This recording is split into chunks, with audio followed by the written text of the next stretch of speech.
بارش برساتا ہوں، میں رزق دیتا ہوں، میں آندھیاں چلاتا ہوں، میری وجہ سے سب کچھ ہوتا ہے. یہ شرک نہیں ہے. اب ربط کیا ہے خدا کا اور ان کا؟ خود ائمہ فرماتے ہیں نحن ہوا و ہوا نحن، کہ ہم وہ ہیں اور وہ ہم ہیں. اس کو کوئی حل کر سکتا ہے؟ اس لیے یہ زیادہ بیان نہیں ہوتا ممبر پہ، کیونکہ اس کو حل کرنے کی بجائے کہتے ہیں پھر خدا ہی ہوئے، تو پھر مولوی صاحب پھنس جائیں گے. اور جو اگر کہے کہ یہ جھوٹ ہے، یہ بالکل بیکار ہے، یہ نعوذ باللہ غلط بات ہے، تو پھر یہاں مقصریت آ جائے گی. دونوں طرف سے پھنس جائیں گے نا. سمجھ آئی یا نہیں؟ اگر یہ کہے یہ بالکل بیکار بات ہے تو وہاں پھر سرگودے جانا پڑے گا. یاد تو اگر کوئی کہہ دے کہ یہ وہی ہے، خدا ہی ہے، تو پھر اور مشکل بن جائے گی، پھر ادھر آنا پڑ جائے گا، دار شرک میں آنا پڑ جائے گا. مراد یہاں نہیں، یہاں باہر. تو پتہ یہ چلا اس کو حل کیسے کرنا ہے. کہ اہل بیت آیت اللہ جوادی عاملی ہمارے استاد محترم کیا فرماتے ہیں، اس کو کیسے حل کرتے ہیں. اس دن میں نے دوستوں کی خدمت میں عرض کیا، کیونکہ اب بہت سارے دوست نئے ہیں، ان کو بھی پتہ چل جائے کیسے حل کرتے ہیں. کہتے ہیں کہ اگر تم آئینے کے سامنے کھڑے ہو جاؤ تو تمہاری جو تصویر آئینے میں آ رہی ہے وہ کیا ہے؟ کیا تمہاری شریک ہے؟ تمہاری شریک نہیں ہے. آیا تم سے جدا ہے؟ جدا نہیں ہے.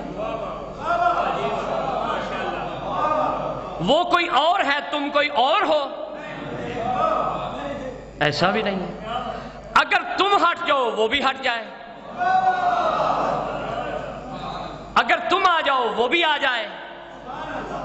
توجہ رکھیں، واقعہ عجیب ہے. اور اسی طرح ایسا نہیں کہ وہ تصویر رہتی ہے اور تم چلے جاتے ہو، یا تم آتے ہو اور وہ تصویر نہیں آتی. یہ یاد رکھیں یہ نسبتیں، کیونکہ وقت نہیں، آج صاحب تشریف لا چکے ہیں، اس لیے زیادہ حائل نہیں ہونا چاہتا آپ کے اور ان کے درمیان. صرف یہ ذہن میں رکھیں.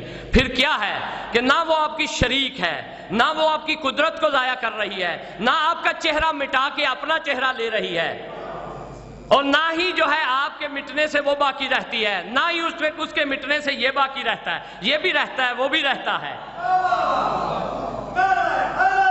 یعنی خدا کی اور اہل بیت کی یہی نسبت ہے کہ وہ جلوہ گر ہے، یہ اس کی تصویر ہے. تصویر سے یہ معنی نہیں لینا کہ جیسے میری تصویر ہے. یہ جسم ہے، اس کا لا جسم لہو، اس کا جسم نہیں. اور اگر جسم نہ ہو تو پھر کیسی تصویر ہوگی؟ پھر تصویر ہوگی وصفوں کی، پھر تصویر ہوگی کاموں کی. ایک ہوتا ہے وصف، ایک ہوتا ہے کام، ایک ہوتا ہے فعل، ایک ہوتی ہے صفت.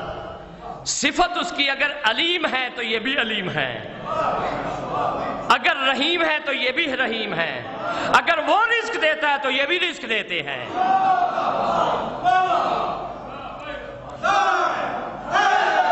یا علی، اگر وہ زندگی دیتا ہے تو یہ بھی زندگی، یعنی فعل میں بھی اس کا جلوہ ہے اور صفت میں بھی اس کا جلوہ ہے.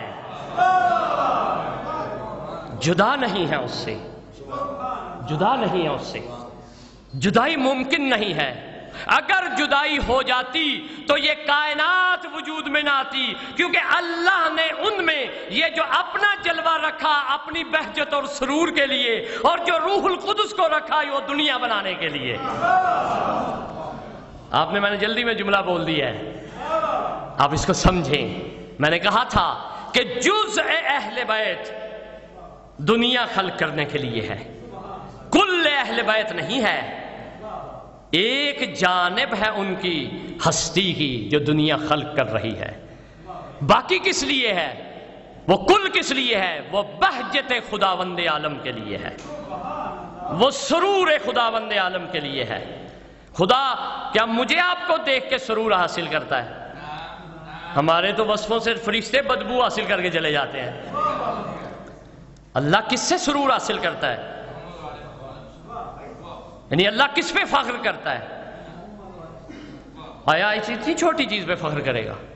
اللہ فخر کرتا ہے کہ جو مبدأ الوجود ہے، جو ابتداء کائنات ہے، ان پہ فخر کرتا ہے، تو پھر کہلاتا ہے کہ اس کائنات ان پہ فخر جب کرتا ہے تو کائنات کا فخر ان کا فخر، اور اللہ کا فخر جو ہے ان کے لیے وہ اہل بیت کا فخر کہلاتا ہے۔ اہل بیت خدا کا فخر کرتے ہیں کہ اللہ، مولا علی کہتے ہیں، ایک دعا ہے مولا علی کی، یہ عرض کر کے آپ کی زحمت تمام کرتا ہوں۔ مولا علی نے ایک عجیب دعا مانگی ہے اور وہ پوری بھی ہوئی ہے، اور ایسے پوری ہوئی ہے، کوئی دعا ایسی نہیں کہ مولا کی پوری نہ ہوئی ہو، لیکن جیسے یہ پوری ہوئی ہے، دنیا نے اسے دیکھا اور دشمنوں نے بھی تسلیم کیا اسے، کیونکہ بعض اوقات دعا پوری ہوتی ہے، دوست کو پتہ چل گیا، دشمن کو نہیں چلا، لیکن یہ جیسے دعا پوری ہوئی ہے وہ دشمن نے بھی دیکھا ہے، اعتراف کیا ہے۔ کیا دعا ہے کہ اے اللہ، میں نے جس طرح کا خدا چاہا، دیکھیں معرفت علی کہہ رہے ہیں کہ اے اللہ، میں جس طرح کا رب چاہتا تھا وہ مجھے مل گیا، میں نے پا لیا اسے، اور تو اب جس طرح کا بندہ چاہتا ہے وہ مجھے بنا دے۔ یہ دعا دنیا میں آ کے نہیں مانگی علی نے، مت سمجھیے گا محراب میں کھڑے ہو کے کوفے میں مانگی تھی، نا نا نا نا نا نا، یہ روح الارواح سے بھی پہلے۔ یہ کس زمانے میں مانگی اب میرے پاس ٹائم نہیں ہے، یہ میثاق سے بھی پہلے، یہ الست بربکم سے بھی پہلے، جس کا اثر الست بربکم لبیک یا ربی سے ہوا۔ اب میرے جملے آپ سمجھے ہیں یا نہیں سمجھے، غور کیجئے گا۔ لہٰذا مولا کی یہ دعا پوری ہوئی، اور ہم بھی مولا کی سنت پہ عمل کرتے ہوئے یہی دعا مانگتے ہیں، اے اللہ اپنی معرفت مولا کے صدقے ہماری زیادہ کر دے، اور کیا کر کہ ہمیں ایسا بندہ بنا دے کہ جس طرح کا تو چاہتا ہے۔ نہیں یہ دعا تو نہ، لیکن ایسا ضرور بنا دے جس طرح کا علی چاہتے ہیں۔ یہاں ایک روایت بس، ایک مولا کا ماننے والا صحابی تھا، اس کو مولا نے سفیر بنا کے بھیجا کہیں پہ، اس نے ایک ولیمے میں شرکت کی، ولیمہ بڑا پرشکو تھا، کسی بادشاہ کا تھا، تو مولا نے کہا، واپس جب آیا تو کہا تم میرے سفیر ہو کے اس ولیمے میں کیوں گئے ہو، بادشاہ کے ولیمے میں، ظالم کے ولیمے میں کیوں تم نے دعوت قبول کی ہے اس کی؟ تو اس نے ایک جملہ بولا، کہتا یا علی، کیا آپ سوچتے ہیں کہ ہر کوئی علی ہو جائے؟ آپ علی ہیں؟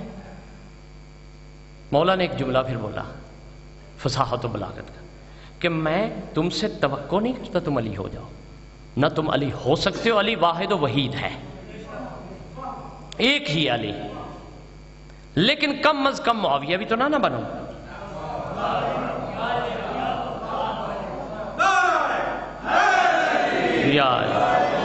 کم از کم معاویہ تو نہ بنو۔ ہمارے لیے بھی یہی ہے، ہم علی نہیں بن سکتے، سوچے بھی نہیں، ہم علی سمجھ نہیں سکتے، بن کہاں سے سکیں گے؟ لہذا ہمارے لیے کیا حکم ہے؟ کم از کم معاویہ یزید نہ بنو۔ معاویہ اور یزید مر گئے، ختم، فاصل جہنم، درک جہنم، آخری گھڑے میں۔ کردار ہے ایک ان کا جو باقی دنیا میں آپ کو نظر آ رہا ہے، یہ کردار اپنے اندر سے دور کریں۔ معاویہ کیا تھا؟ سیاستیں کرتا تھا، مکاریاں کرتا تھا، عیاریاں کرتا تھا، مومنین کو قتل کرتا تھا، مومنین کو رسوا کرتا تھا۔ کوئی مومن کسی مومن کو رسوا نہ کرے، ذلیل نہ کرے۔ خدا کی قسم یہ وصف معاویہ ہے کہ علی والے کو ذلیل کرنا، مذاق میں بھی نہ کیا کریں، غیبت بھی نہ کیا کریں، غیبت بھی ایک ذلت ہے، چغلخوری بھی نہ کیا کریں۔ یہی عرض کرنا تھا کہ ہم مولا نہیں بن سکتے، نہ سوچئے، ہم کم از کم معاویہ نہ بنے۔ میں نے بہت جامع بات کر دی ہے، عقائد سے لے کر فقہ تک اور فقہ سے لے کر اخلاق تک کسی مورد میں معاویہ نہ بنے. ایسا نہ ہو کہ بندہ یہ کہے کہ نماز پڑھنے کا علی کے پیچھے مزہ آتا ہے اور کھانا کھانے کا وہاں پہ آتا ہے. ایسا نہ کرنا، یہ اس کی سوچ ہے. یا نماز کو پامال کرنا، نماز کو اپنے وقت پہ ادا نہ کرنا، یہ معاویہ کی صفت ہے، یہ علی والوں کی صفت نہیں ہے. دور خدا نہ کرے ہو، اس کو دور کر لیجئے انشاءاللہ. یہی میرے آرائز و گزارشات تھیں. بس چند جملے. بحر المصائب موجود ہیں آپ کے سامنے، ان کے سامنے مصائب پڑھنا سورج کے سامنے مشعل اچھال دینے والی بات ہے. صرف ثواب کے لیے یہ عرض کر رہا ہوں کہ ایک معجزہ ہوا ہے سعودیہ میں بالکل حال ہی میں.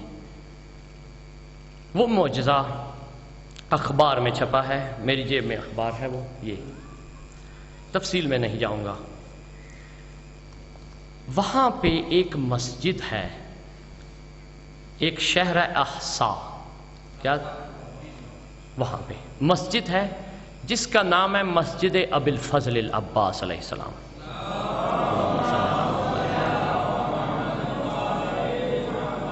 ہمارے ہاں بہت کم رواج ہے کہ ابی الفضل العباس مسجد کا نام رکھیں. تو میں ریکویسٹ کروں گا کوئی دوست مومن جب بھی اب مسجد بنانے کے لیے پیسے دے یا بنائے تو کوشش کرے اس کا نام حضرت عباس علمدار کے نام پہ رکھے.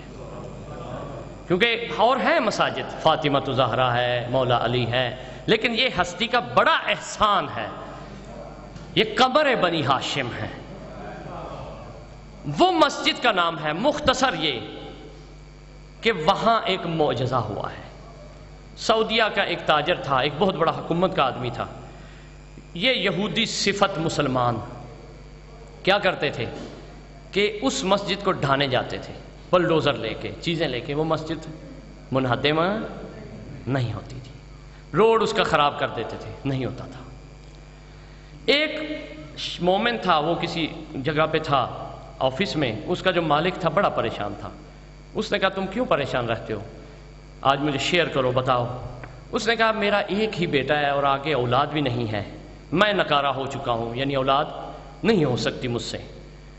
تو وہ آنکھیں بھی نہیں رکھتا، اس کے بازو بھی نہیں ہے، یعنی مکمل طور پہ ڈسیبل ہے، مکمل طور پہ اپاہج ہے. نہ دیکھتا ہے، نہ سنتا ہے، نہ خود کھا سکتا ہے، ڈرپ لگی رہتی ہے اس کو، بس سانس اس کی جاری ہے. تو اس کو میں نے پورے ڈاکٹروں سے، حکیموں سے علاج کروایا، کوئی علاج نہیں ہوا. اس لیے میں بڑا پریشان ہوں. اس نے کہا کہ میں تمہیں ایک حکیم بتاتا ہوں، تم وہاں چلے جاؤ.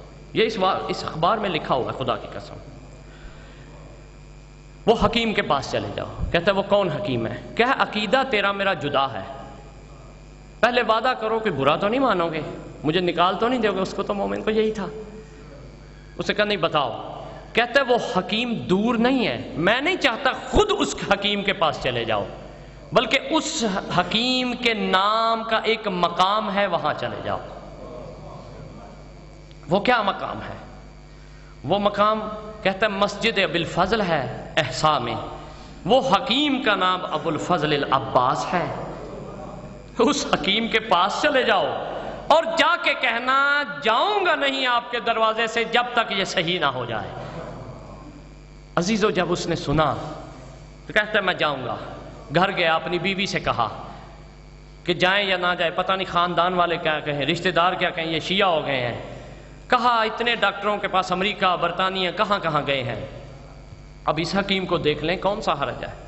انہوں نے تیاری کی، سارا ہو بہو، میں مختصر کر رہا ہوں، تیاری کر کے اس کو ویل چیئر پہ رکھا، اس پہ ریڈی پہ رکھا، لے کے گئے اور وہاں رات گزارنی تھی ان کو. جب وہاں پہنچے گاڑی سے اس کی ریڈی کو اتارا، اس کو اوپر رکھا، رکھ کے کیونکہ وہ کبھی زیارت پہ گیا نہیں تھا، اس نے کہا چلو میں دکاندار سے سامان بھی خرید لیتا ہوں رات کے لیے، اور یہ بھی پوچھ لیتا ہوں کہ مثلاً کیسے اندر جانا ہے، کیا اصول ہیں جانے کے، کوئی بے حرمتی نہ ہو جائے.